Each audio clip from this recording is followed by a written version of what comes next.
Chancellor, Professor Chubb, guests, members of the university, a very, very warm welcome here to the 2014 Jack Beale Lecture. In welcoming you, I want to acknowledge and show respect for the Bedegal people, the traditional custodians of the land, and we pay respect to their elders, past and present, and extend that respect to other Aboriginal and Torres Strait Islanders who are joining us this evening. This lecture series, the Jack Beale Lecture Series, is named after the late Honourable Jack Beale. Jack was an alumnus of this fine institution, one of our early engineering graduates. He had a series of varied and distinguished careers, a businessman, a politician, a benefactor, an engineer, and I think most importantly, a kind and respected person. But the genesis of this lecture comes from his interest in the environment. He was the first Minister for the Environment appointed by an Australian government, and that wasn't all that long ago. It was 43 years ago in 1971. And on the basis of that experience, he remained throughout his life active in the environment, and his enthusiasm and his passion for that really led to the establishment of this lecture series. And in the lecture, we provide an opportunity for an eminent scientist to give us perspectives relevant to the environment. And we have had some really outstanding and stunning lecturers here. No pressure, Ian Chubb. But I recall a few years ago, we had Dr. Pachauri, who at the time was chairing the Intergovernmental Panel on Climate Change, and we really got an understanding and insight into what scientists could agree on with respect to climate change. Paul Ehrlich came and spoke about some of the limits to growth if we didn't change the way in which we inhabited the planet. And then we had a really seesawing and quite emotional talk from David Suzuki, who on the one hand shared what he thought was a feeling of hopelessness as he reflected on what was happening to forests, and at the same time reflected hopefulness when he talked about the regeneration of the salmon in North America and how the numbers were increasing and they were once again swimming in mass upstream. So we've had some wonderful lectures here, and I no doubt we will have another wonderful lecture tonight. This is an area that is important to the university. We have an Institute of Environmental Studies. We host the ARC Centre of Excellence in Climate Science, and for that reason we're particularly pleased to be able to host this lecture and to continue to develop our understanding and work in the field of the environment. I'd now like to briefly introduce Professor Chubb. He is Australia's chief scientist. He's held many posts, including some very significant academic posts. Most recently as Vice-Chancellor of the Australian National University, previously then Vice-Chancellor of Flinders University, Senior Deputy Vice-Chancellor at Monash, Chair of the Commonwealth's Higher Education Council, a chairmanship that I served under and had the benefit of his not inconsiderable ability to make quick and clear decisions. But he's well known and has been well respected, was appointed a Companion of the Order of Australia for his service to higher education, including research and development, and in the pursuit of advancing the national interests socially, economically, culturally and environmentally, and to facilitating a knowledge-based global economy. So if you would please join me in welcoming Professor Chubb to deliver the 2014 Jack Beale Lecture. Thank you.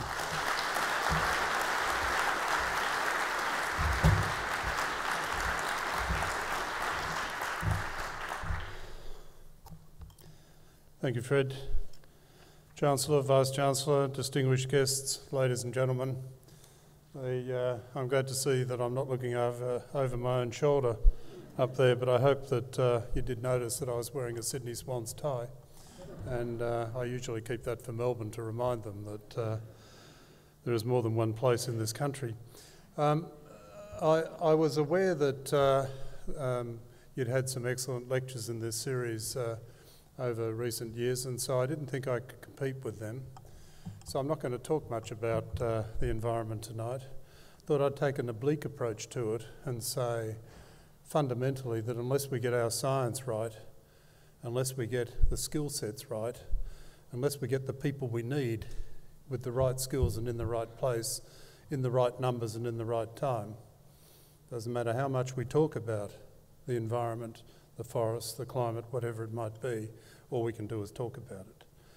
So what I want to try to persuade you tonight is that we do need to think about the long run, about how we're going to prepare ourselves to do the things that we need to do to position ourselves both within the nation and also internationally and with other countries, how we prepare ourselves and enable ourselves to do the things that we need to do and that some of the previous speakers in this series might have talked about. So what it means is that tonight I want to talk about the future. Now I know that that's not a novel thing to do, it's not even a new thing to do. Indeed, Hansard records that the word future was used 848 times in the Australian Parliament just last June, and a number that appears to be the highest monthly count in our history. I'll use the word future a lot tonight too, not 848 times, but often enough to emphasise the point that we can choose the sort of future we get. We can take what comes and muddle along, or we can work out what we want and we can earn it by planning, by prioritising and persistence. It'll become clear to you that I'm not one of those who thinks that good things will just happen because we expect them to. I think we need to organise, evaluate and cohere to make sure that we align our efforts and our investment with our national interests, that we focus on areas that are of particular importance or where we have a particular need, and that we build to a scale that will make a difference both to ourselves and to a changing world. Now, I'm comfortable saying that here because I think Jack Beale would say much the same. He was a scientist and a statesman. He was an innovator and a man of business. But he was a politician also who thought about the future. In many ways, he put the future of our planet, and particularly its water resources, on the map. He was ahead of his time.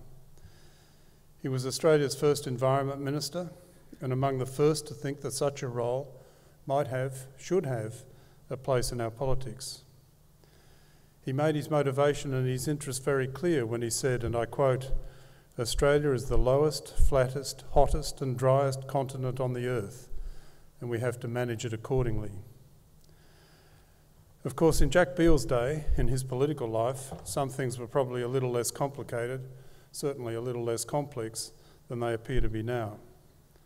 There was no Facebook, no Twitter, no selfies when he entered politics in New South Wales in 1942. And remember that that was only about 6 years before Australia produced its very first home-trained PhD graduate. In those days, thinking aloud and floating ideas might have been more attractive because it was at a time when your critics actually faced you and the discussion was more civil. Jack Beale was also in politics at a time of reconstruction after World War II. It was a period when people of vision saw a need to build a different Australia, a better Australia from what we had before. And it was one where research and education were seen as vital to the building of that better Australia, a stronger Australia that earned its place in the world because of the contribution it was willing to make and increasingly able to make. So they thought a lot about the future in those days, and it was clear that they had learnt from history and didn't want to repeat it. I wonder if we can say the same of our thinking about the future today. Is the word just a convenient handle we grasp to hint at our wisdom or our vision, but is really a handle without substance? Is it easier to dream about the future than it is to act in the present? Or are we seeing a real intention to develop a meaningful and comprehensive approach to secure a future we want? The sort of future we would want to hand on to our children and grandchildren and even our great-grandchildren. A future for them that we would be pleased to have for ourselves. The sort of future that Jack Beale's generation aspired to leave for us. I'm not sure that it is clear. We've certainly heard the word tied to the recent budget. So we know that a future without debt is a good thing, and I can accept that.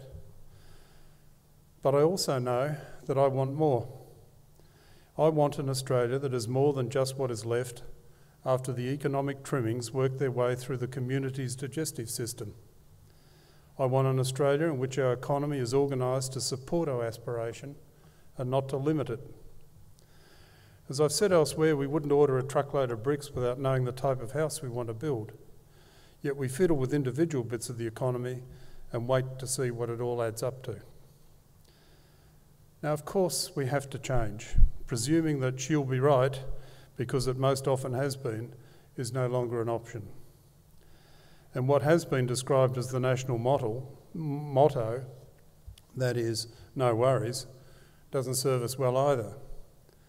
The world was a very different place when somebody decades ago made those colloquialisms the quintessential Australian response to almost any circumstance. But there was always an ambiguity at their core. At their best, they stand for optimism, a willingness to shoulder a challenge with courage and ambition. But they can just as easily stand for a collective shrug, a willingness to accept whatever comes to hand, an apathy or even a complacency. And if we have too much of the latter, the world will leave us behind. The managing director of Google in Australia, Miley Carnegie, reminded us of that recently when she said, and I quote, "The long-term challenge for Australia is how do we, as a minimum, keep pace with the global revolution that is happening. But the more immediate challenge is to make sure that we don't slip further behind." And why would the world care if we appear not to care? No worries, she'll be right. Of course, we are frequently told that our competitiveness, our future competitiveness, cannot be underpinned by our natural resources alone. We are told, a nation in transition. But to what and how? There is not likely to be any country in the world with all the answers, but as we decide the what and the how, if we decide we want to act, we can observe and we can learn from what's going on. Because we do know that nations all around the world are resetting their economies. We know that new technologies are pushing smart companies to the lead. We know that new industries and new sources of wealth are emerging. We know that new skills are required for workers at all levels as economies change. We know that there's a new culture of risk and reward and that it's spreading. And I think it's important for us to remember that countries at all levels of development are now focusing on the capabilities required for building new jobs and creating wealth. And they're acting now to secure the skills, the investment and the international alliances for their future. And for me in my job, it's particularly important that at the core of almost every agenda is science, technology, engineering and mathematics. And in order to avoid saying all of that all the time, I'm going to call it science tonight, so apologies to the engineers, the mathematicians and the technologists here. Tonight you're included in science. But it is the almost universal preoccupation, as it's been called, that's now shaping the world's plans. It's a preoccupation that crosses all boundaries of language, culture and geography. And we here too need to recognise that it's the knowledge that science will offer and the sensible application of that knowledge to agreed goals that will build a stronger Australia. I think Australia must forge its path in step with the rest of the world. We must remain in the game with a differentiated and readily adaptable economy that supports the aspirations we have for our country. And we must ensure that we bequeath a planet that can sustain the coming generations. So I put it to you, ladies and gentlemen, that these aspirations are not exclusive and that science is at their core. Whether it's our climate, or our forests, our health, our ageing population, our food supply, our economy, or our security. It will be scientific discovery and the use of scientific knowledge that will give us the capacity to respond. Now, none of this is new. Indeed, it's widely accepted. Wherever I go, I hear that science is important and Australia should be good at it. It's something that the Commonwealth's Commission of Audit also identified. I even hear it confidently asserted that the outlook must be rosy. After all, we're often told that in science we're clearly punching above our weight. So she'll be right, no worries. But is that true? Not really. Some recent and comprehensive forthcoming work done by my office provides some interesting indications. We compared our performance with that of 11 Western European countries, the United States and Canada, and it's clear that our best are very good. We do very well amongst the group in terms of our share of the world's top 1% of cited research papers. But our average of field-weighted citation rates is below all of them. Our patenting rates are poor, and the linkages between our researchers and business are among the worst in the OECD. Less than 1 in 3 Australian researchers work in industry. Half the OECD average is 60%, and substantially less than the US, where some 2 in 3 researchers are in the business sector. Here, it's less than 1/3. Just 1.5% of Australian companies develop new-to-world innovations in the latest year for which statistics are available, compared to between 10 to 40% in other OECD countries. Now that, as I say, is our current performance. If we look at the future, by which I mean looking at schools, we sit in the middle of the pack for primary and secondary students' performance in science and mathematics literacy. Now, I will accept, before somebody asks me the question later, I do accept that these indicators are not all perfect. But they do offer an insight, they do give us some signposts, they do signal to us in kilometres, if not in centimetres, the distance ahead. And we've got to recognise that, and we've got to ask ourselves the right questions before we can expect to get the right answers. So bluntly, we're middle of the road. We're not better. We're not punching above our weight, as we so often declare in a fit of misguided and often unhelpful enthusiasm. I think it's no coincidence that we sit where we do. Australia is now the only OECD country that does not have a current national science and technology or innovation strategy. And some of those countries, including the United States, the United Kingdom, have had them for 1 or more decades. Our science investment and policies are too heavily dependent on so-called terminating program grants, funding offsets, and sporadic commitments to infrastructure. And worse, they've suffered from a lack of coordination.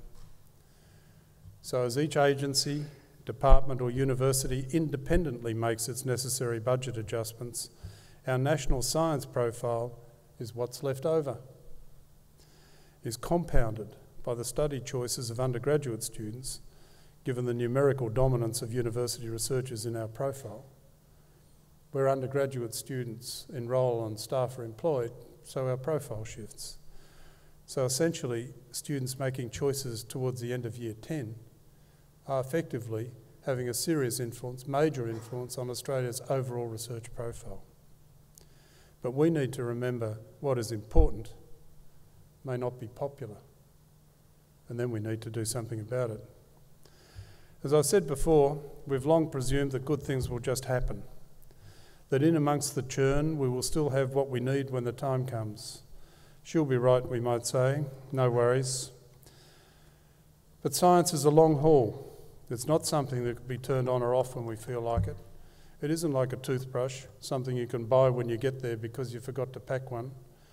If we're going to build the capacity and capability, we need strategic investment supported by good planning, and we need long-term commitment. We need to build the capability to take up whatever legacy of progress we leave behind, so that the next generations know more about the world than we do today and learn to shape it in ways that we cannot. There is actually a science to science. To give one example, ensuring that we develop enough scientists and science-trained workers in a competitive world where talent is increasingly mobile is an important thing for us to consider.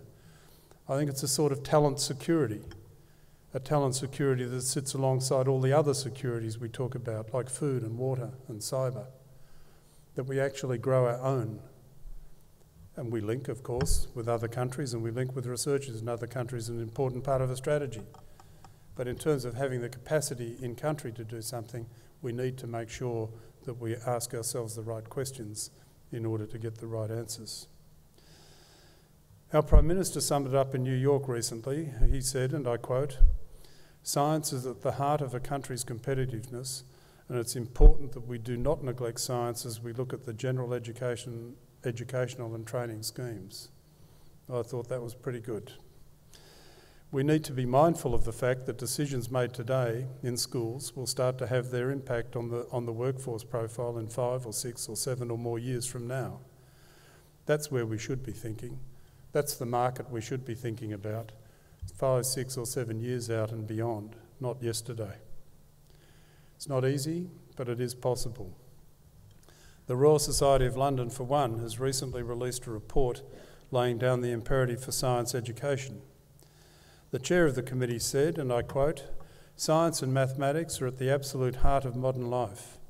They are essential to our understanding of the world and provide the foundations for the UK's future economic prosperity." The vice chair of the committee commented, and I quote, "Our vision takes the long view, but recognises that there is both urgency and great opportunity for government to act now. Estimates suggest that 1 million new science, technology and engineering professionals will be required in the UK by 2020, and yet there is a persistent dearth of young people taking these qualifications after the age of 16. If the UK is to remain globally competitive," the Vice Chair went on, "and if we are to develop a more equitable and informed society, government and the wider education community must take the Royal Society's recommendations seriously." When we tried to begin a conversation here about Australia's future needs, we get told that starting salaries for science graduates are apparently low, therefore there is no market pull, so pull your head in. The implication is that we shouldn't be like nearly every other developed economy on the planet and think ahead. Too hard for us. Keep it short term, focus on what happened last year, because she'll be right. Personally, I think that attitude is a bit like saying that we can get rid of all Australia's cows because we've got milk in the fridge. Whatever the logic behind it, we'll see the consequences in lost opportunities for our people and our economy. As the Managing Director of BASF Australia, Ross Pilling, wrote in the Financial Review, and I quote, "Australia's business community is looking on with concern at the sharply declining participation rates in the so-called STEM disciplines of science, technology, engineering and mathematics. Fewer Year 12 students, especially girls, have any interest in studying maths and science. For business, this is a source of profound frustration." So we need a conversation now in which we talk about how we support science to do all the things that we need it to do, and how we make sure that we have the right science, and that, as I've said before, that we ask the right questions. So we need science that gives us the knowledge to understand the challenges we face. We need science that expands the toolkit we can bring to confront those challenges. We need science that connects Australia to global science, to give to the world and receive from the world. We need science that gives us a shared vocabulary in which hard things can be talked about and tackled. As the then Prime Minister of Great Britain, Tony Blair, said to the Royal Society in 2002, when he was talking about moral judgments, he said, and I quote, "Science allows us to do more, but it doesn't tell us whether doing more is right or wrong." So we need science to inform the judgment, and we need the conversation to get the action. More than a year has now passed since I released a position paper outlining the case for a national strategy for science, technology, engineering and mathematics. I've spent that year doing dozens of media interviews and delivering speeches right across the country advocating for the strategy. Not one individual to my face, not even on Twitter or Facebook, I think, has actually said it's a bad idea. Not one has said that it's not needed. The Business Council of Australia on July the 31st last year endorsed such an approach and listed a science strategy as critical to Australia's future economic growth. Their current president, Catherine Livingstone, was more recently quoted as saying, and I quote, "We've been bemoaning the poor state of STEM skills in schools and universities for over 15 years. So I can only echo her question, if we're all agreed that this is an issue, why isn't enough happening? Other countries are doing it, and they're investing strategically in science for the long haul. These other countries have found the right way to get leadership from government. They've learned how to get government in the right place for the right period of time. I suggest that we can too. I note in passing that our competitors have also moved past using the expression picking winners as the standard pejorative to stop any thinking about needs and advantages and focus and scale. Instead of being stuck in the old ways, our competitors have moved on. We haven't. They have identified national priorities and set out to fund them appropriately, areas where they have advantage or need or capacity to grow scale or to take new products to market. The United Kingdom, the EU as a whole, Canada, the United States, China, South Korea, many other countries around the globe have prioritised science funding as an important foundation for future sustained growth. Amongst others, the UK Chancellor of the Exchequer, George Osborne, said in April, and I quote, "We've had to make difficult choices to cut public spending. The easy route would have been to cut science spending, but it would have been painful for the economy and the wrong answer for Britain. It would have completely undermined our long-term economic prospects." So the key players understand that to have the scientific capacity to meet the greatest challenges, they need to be strategic about the entire pipeline, from education to research to industry, and they act now. Surely we in Australia can too. And I do sense that the calls for action are increasing. I sense that the "she'll be right, no worries" might be challenged, and importantly, from those directly impacted by inaction. It's also my view that we can't just continue to tinker at the margins. That's what we have done, and it's clear that it isn't good enough. I do believe that we need to be bold, with well thought through but bold initiatives that position us for the future. So let me put my version of a strategy to you tonight. The full version will be released on September the 2nd at around about noon on the dot in Australian Parliament House. But the strategy that we'll be proposing is underpinned by four main objectives. The first is to get Australian competitiveness right. Science, we will say, must underpin a differentiated and readily adaptable economy, one that is globally competitive and one that will enable all Australians to benefit from the opportunities that will follow. We can learn from what has been done in the UK and the US in particular. They have introduced structural arrangements that support innovation and ensure that at least a proportion of public money going to private companies is focused on areas where there is need, advantage, and outcomes which can be taken to market. They encourage linkages between researchers and the business sector.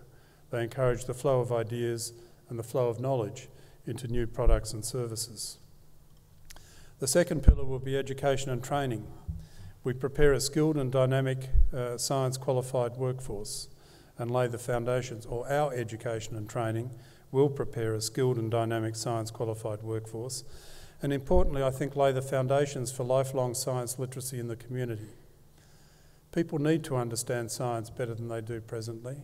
They don't have to be scientists, but they do actually need to be able to make some reasonably informed decisions. When you see what passes for debate about climate change, for example, then it is easy to persuade people who's left science behind in year 7 or 8 or 9 or 10 that a particular position is the correct one simply because it carries a large font in the newspaper or high decibels down the radio.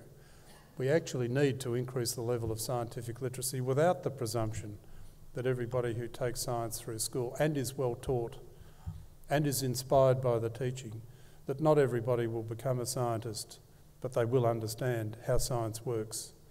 They will understand better how scientists work, they will understand how scientists deal with probability and not absolute certainty, particularly in the experimental and observational sciences. And these are important messages to get to our community, because the debates we will have to have into the future will actually require decisions being made by people on the basis of the evidence that scientists will produce, and some understanding of that will lead to better decisions, especially when you vote.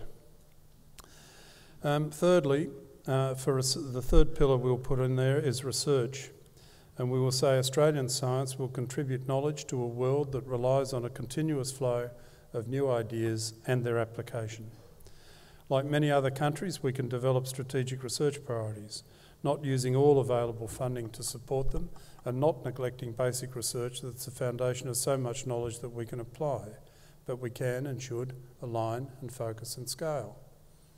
And somewhat to my surprise, when I started to think about and talk about this, and I visited my counterpart in the United States, to find that the United States has been putting out research priorities to focus funding for 40 years.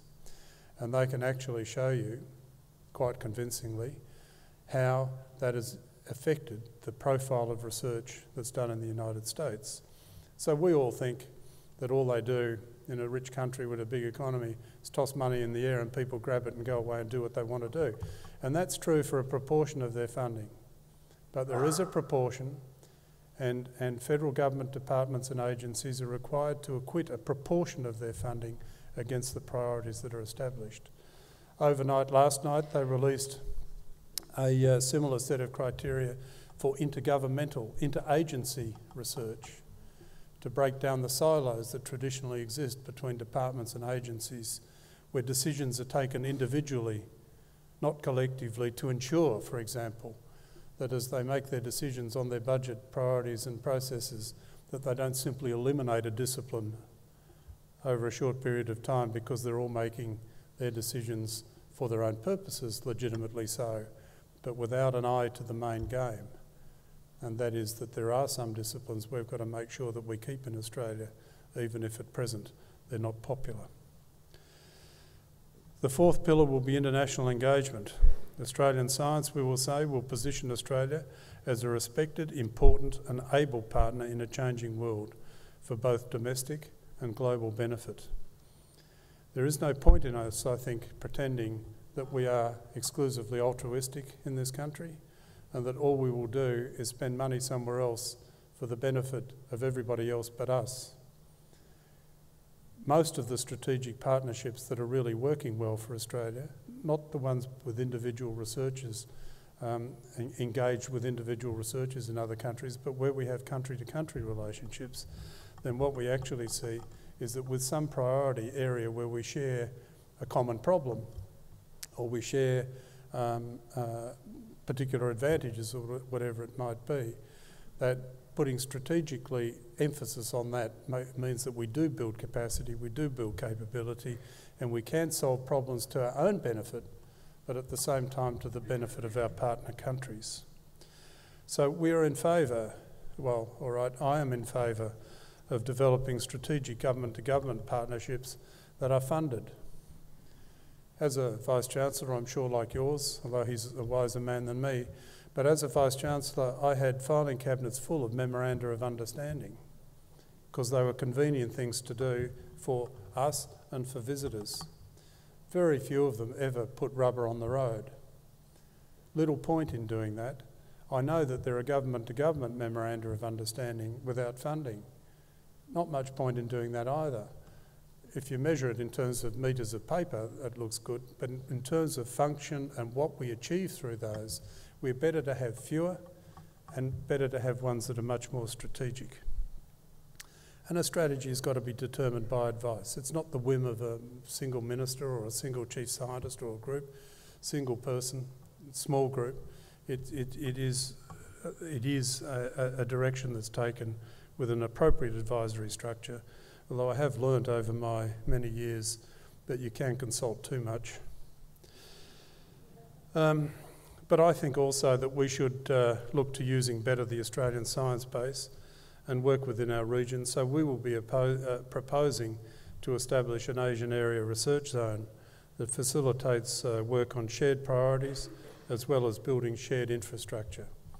Too often I think that we've all got to have one of something big, and frequently it's not always optimal, and I think with an appropriate set of arrangements we can make all of that work better and provide real research infrastructure, up-to-date, state-of-the-art research infrastructure for scientists in the countries in our region as well as our own. So if we were to do all that, what would such a strategy cost? Well, I think it would cost only effort, it would cost only commitment, and it would cost only willpower. What are the costs of inaction? What would be the deficit that we would leave behind if we did nothing? I hope our children don't find out. The choice is ours to make. That is why we take inspiration, and we should take inspiration from people like Jack Beale, people who thought deeply and who acted boldly. He was that rarest of combinations, a politician with a background in and a passion for science. He was rare then, and he'd still be rare. 11 of the current 150 House of Representative members and 11 of the 76 senators have a science qualification, and a handful more have worked in related fields. And in a way, for me, that raises an important question, because the question is, do you have to have studied science, technology, engineering or mathematics, any or all, to understand the role that they play in a nation's fate? Or can you learn? So in answering that, I'm reminded of a quote from a lawyer who said, and I quote, "I suppose that if we were to ask ourselves what in the last 20 years, up to 50 years, had been the great distinguishing feature of this century, apart from wars and political confusions, the answer would be the flowering of science and the growing application of science through technology to the problems, the practical workaday problems of the world." The lawyer was Prime Minister Robert Menzies. The year was 1962, and the occasion was the opening of a major piece of research infrastructure at CSIRO. So he understood then, Robert Menzies understood then, as we must now, that if science is to flower and to be applied to our practical workaday problems, if it is to be central to our future, we must be mindful of what it needs to be able to do for us what we want it to do and what we need it to do. And then we have to provide it. Thank you.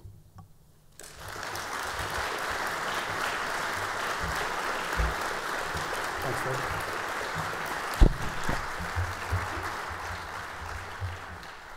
Ian, thank you very much. I think this is a lecture that once again honours Jack Beale's legacy, and it's wonderful to see his son David and the family who have been able to continually attend these lectures.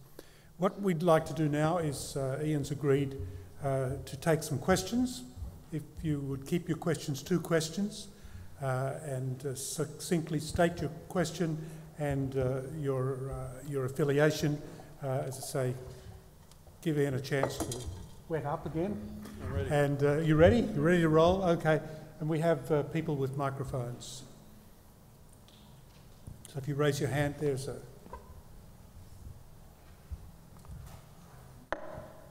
We need to... The microphone is moving across the row, levitated. Good evening, Professor. My name is Amy, an alumni of UNSW. I just have a very simple science question.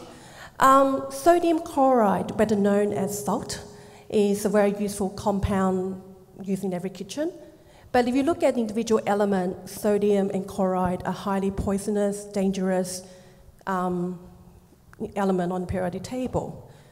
Do you think that the future of science should relook at the approach of finding ways to combine various elements on the periodic table to find better compounds that are useful to the society and add value to our lives, rather than splitting neutron from proton and controlling the flow of electron?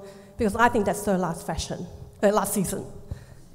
So rather than splitting atoms, do you think that the scientists should relook at combining different elements to create brand new compounds like salt. Thank you. I'm a lawyer. Yes.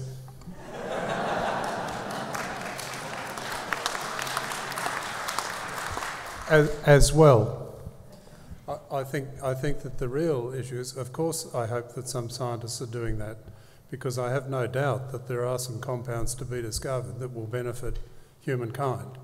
I have no doubt. I've been talking about, for example, in recent times, energy, storage of energy and so on. And that won't be done in the old ways. That will need new things, new thinking, and it probably needs people who are splitting atoms as well as people who put different elements together to make new compounds to facilitate their use. So you really do need, in real terms, you need people spread across that spectrum of science, not all necessarily in Australia in high concentration, because there are some things that are where there's much more capability elsewhere and so on, and we should be locked into them but not necessarily competing. But yes, is the answer to your question. We should be making sure that we have compounds which will improve the lot of humankind. In order to get them, we need some of the other work that you described being done as well. We have another question. Microphone coming. My name is Heinz Hoher. I'm emeritus from this university. Thank you. I'm emeritus from this university and also active with the Royal Society of New South Wales. Now, I pick up two words you were saying, oblique approach and discoveries. My a little bit hypothetical question is, could you, for the further future, imagine that you can make nuclear energy without radiation problems? And there are things on the way. But could you imagine how all our present views we have to be changed? Thank you. Yes, I can imagine that. And I'm sure there are people who would know the reasons why we should imagine that, and I don't. But again, I think when you look at the position of the state of the planet at the moment, you look at what we need to provide or need to use to provide energy for the existing population, the growing population, the established populations in developed countries, the developing populations, then we're going to have to find better ways of providing that energy to support humanity than we presently have. So but what it means is that, as you said, it's some way out into the future. So what that means is we've got to start making the decisions now about how we do that, whether we in Australia join with others in other parts of the world to do that, because it's a global issue as much as a local one. And we can't imagine that we can wait till we're on the edge of the cliff before we start thinking about how we engage, how we do things, how we change the way in which we provide energy for the economies of the world. So it goes back to what I was saying. I think some of these decisions really do need to be taken with care, but we also need to be bold and understand that we're taking a big long run up at some of this. You can't turn it on and off like a tap. Cash.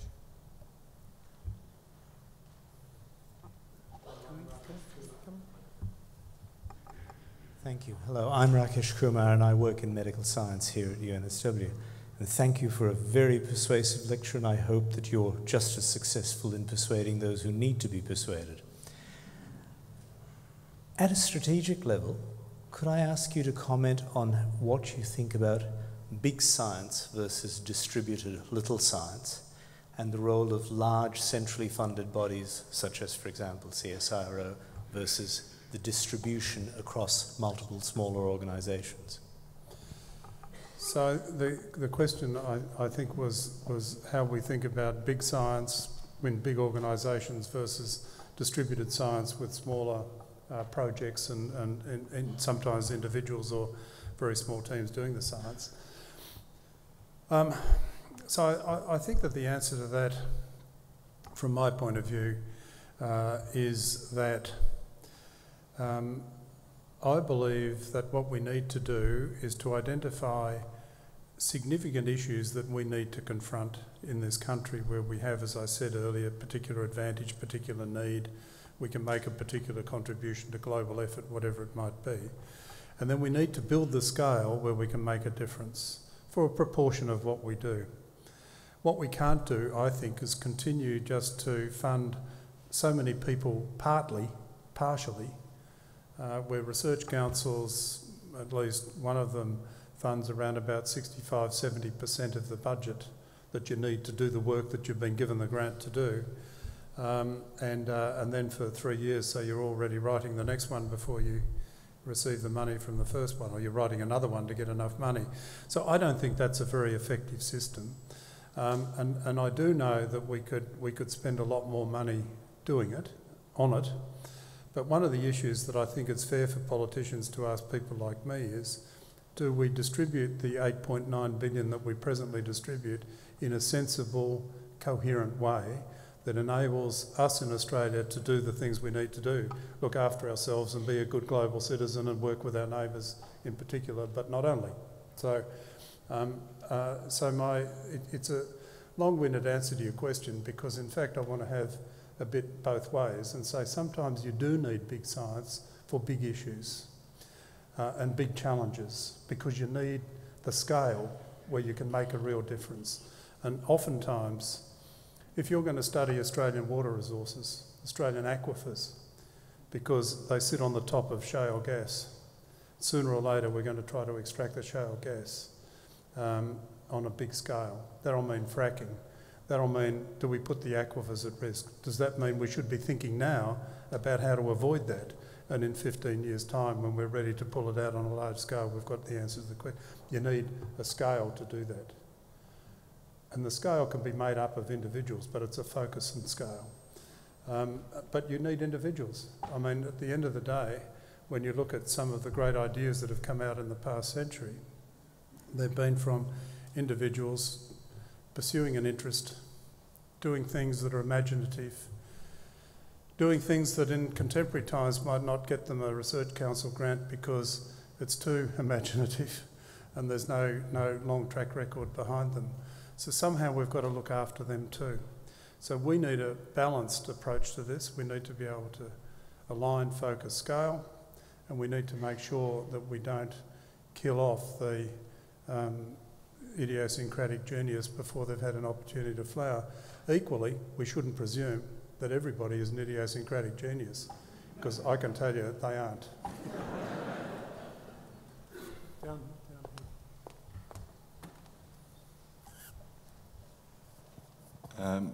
Professor, I think that's a very important point you raise about the importance of educating people so that we get a greater number of people able to go into science in its broad sense, as you mentioned. Back in the shadow of World War II, when defence was the overriding priority, it was easier to define strategies, and it was in that environment that we first laid down things such as the Commonwealth Scholarship Scheme and so on, and we did develop a larger number of scientists in Australia. When I finished my engineering 50 years ago, something like over 40% of employees worked in manufacturing. Today it's down to 8%, and people are wondering whether we even need that. If we're going to increase the number of scientists we produce, we can't look simply to government expenditure and organisations such as the CSIRO to provide employment. And yet we live in a global economy where we're forced by our partners to create what's called a level playing field. Our economy is extremely distorted by the success of the mining industry, and yet we have nothing like a level playing field in the labour markets, with the result that every job that can be exported overseas is. Major companies operating in a global scene do most of their research and development overseas rather than in Australia. I see this as a huge problem, and yet I'm not sure it's being addressed. Do you have any comments?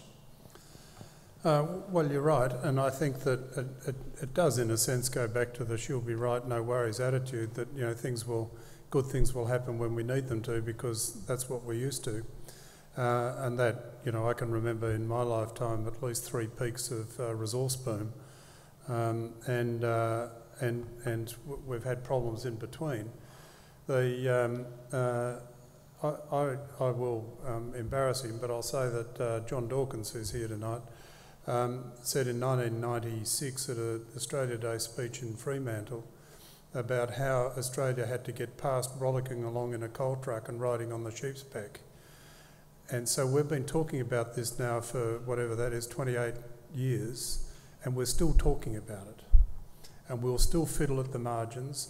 We'll still lament the fact that if you look at 60% of Australian researchers work in the universities, and about another 10 or so percent in the research agencies, 70-odd% all up. When you look at the cooperation between business, business and our universities, it is at about 4%. So 4% of businesses cooperate with the universities in Australia. We're 33rd out of 33 OECD countries on that measure. Now, I know those numbers will be a little bit of this and a little bit of that, but broadly it's telling us that we're not good at it. I contrast ourselves with the United Kingdom, very similar academic culture. Around about 60% of their researchers are in universities, and their business to university relationship is at about 40%. Now, why is that? Well, okay, the economy is a bit different, and I understand that and I accept that. But it doesn't mean to say that there isn't somewhere between 40 and 4 that we can't settle that's better by doing something different from what we've always done. So the challenge for us is to think through what should be done, to understand the consequences of some of the decisions we might make, and to say, well, the Americans, for example, a huge budget, but they run a thing called the Small Business Innovation Research Program. Government agencies are required to put a percentage of their total budget on the stump to support small business to provide products and services for the agency. And they're done differently because defence is procurement and some of the others are.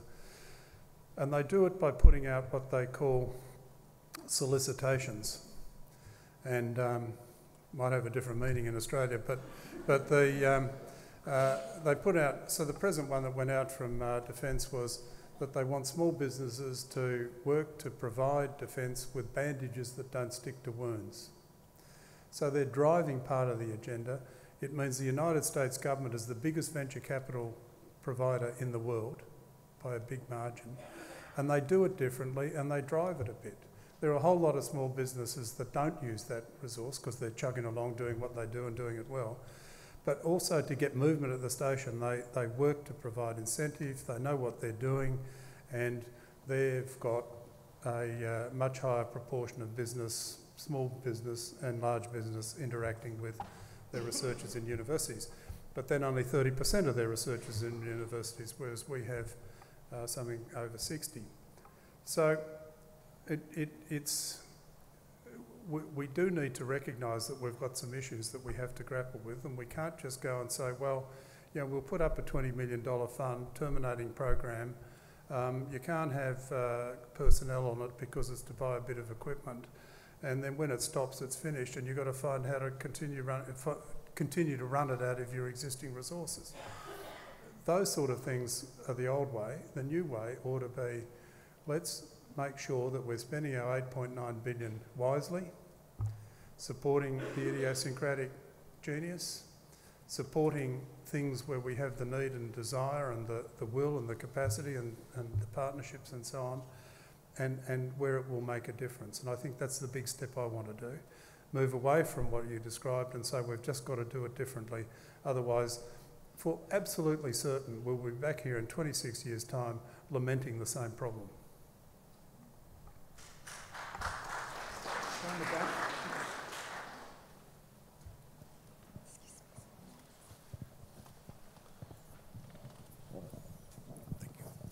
Thank you for your address, sir. Is the Medical Research Fund the way to go in building scientific infrastructure in Australia? Your model, I think, is more sophisticated, but are there short-run plans? No.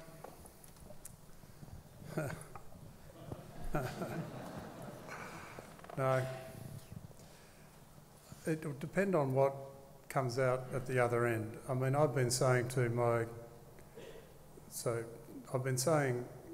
pretty publicly that if all that happens is that every individual who gets a Research Council grant gets another $20,000 added to it, then I don't think that would be a good use of the money, assuming that the fund comes into being.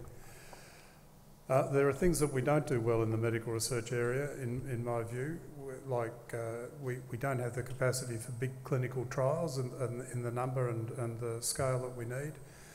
We're not particularly good at translating into patient care some of the research that comes out of Australia, as well as research that we bring in from outside.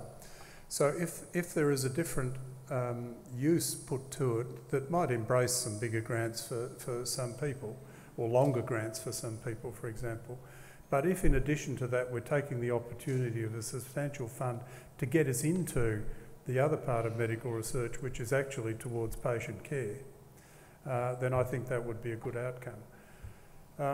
I've also reminded people on a regular basis that the sort of romantic view of medical research, of having some, person with a stethoscope in a ward going into a lab, taking off the stethoscope and picking up a pipette and solving finding the cure for malaria, is not actually how it works.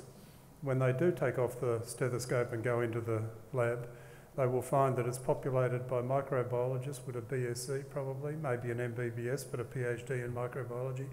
They'll go and they'll find physicists, they'll find mathematicians, they'll find a whole suite of people from all the sciences.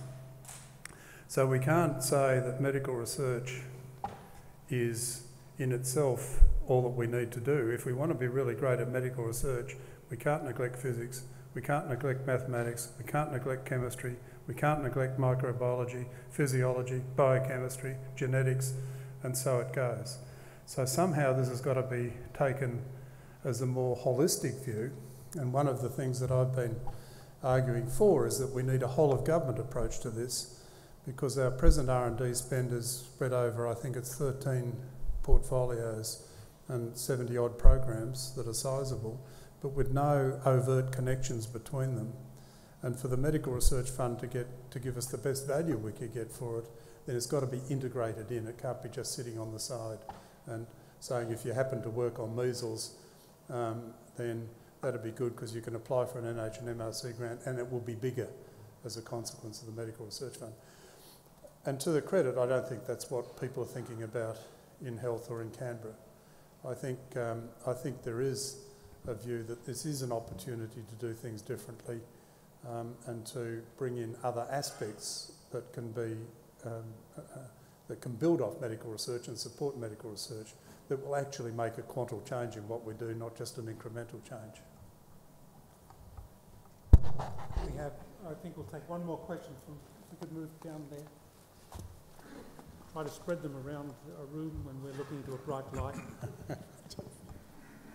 Hi. With regards to your education objective within your strategy, I just wanted to find out a little bit more about when you intend that education to begin, because it's all well and good hoping that year 10 and beyond students are going to take more STEM subjects, but in order to kind of generate that interest, surely it needs to be starting earlier on than that.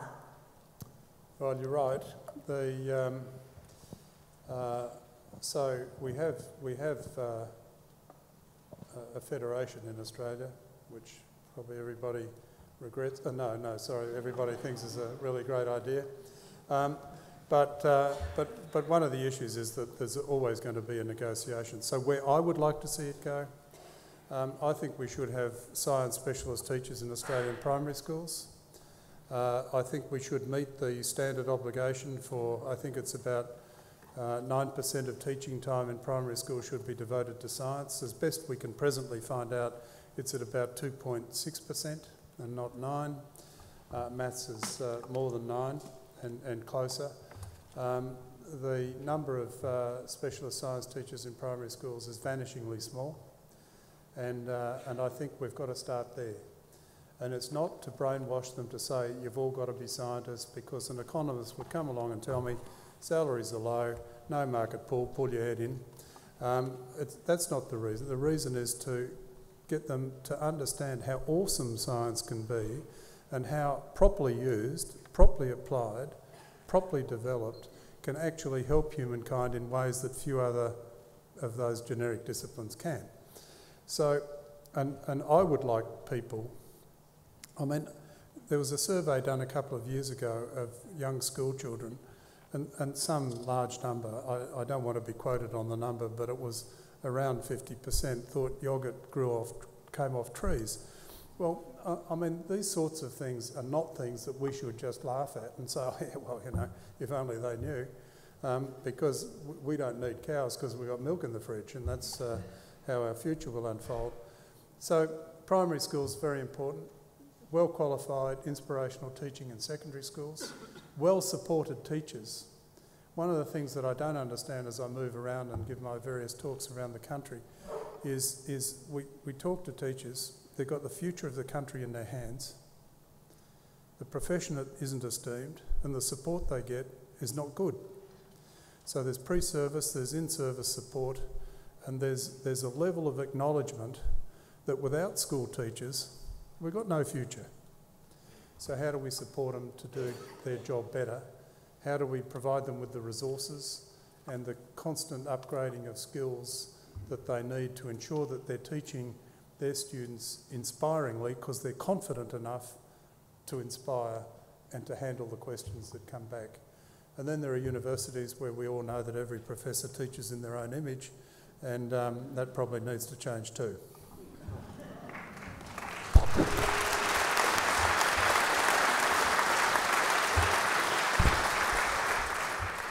Some home truths. What I'd like to do now is invite our Chancellor, Mr. David Gonski, to formally move a vote of thanks. I think we've had a real treat tonight, and I think you've given us really something to think about in terms of the foundations that we need as a society if we are going to tackle the environment along with a lot of other both problems and opportunities. And I particularly liked your last comments because somehow we need to communicate the intrinsic joy that you get from science.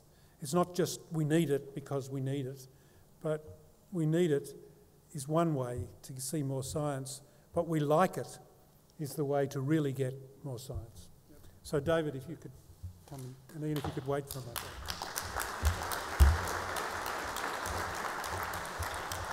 Ladies and gentlemen, it's a great pleasure for me to move the vote of thanks.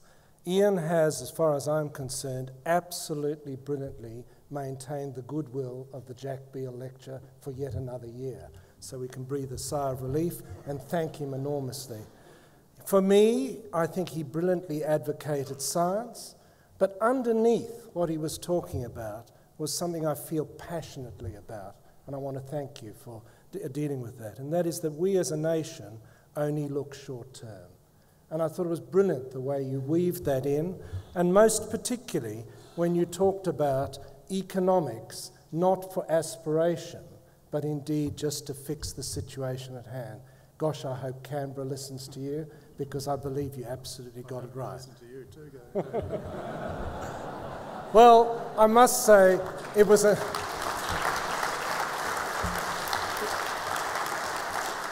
I thought, as a lawyer, it was a masterstroke at the end of your speech to say even a lawyer, Robert Menzies, understood this, but I wanted you to know that I, and I'm sure everybody else, understood what you're saying. I felt at the very end that she'll be right, mate, if we listen to you. So thank you very much, and I wanted to, on behalf of the university, give you a bottle. Now, I want you to know the Vice-Chancellor wouldn't allow us to buy Grange Hermitage, and we didn't know the date of your birth anyway. Think regulate the fees. Thank you very much.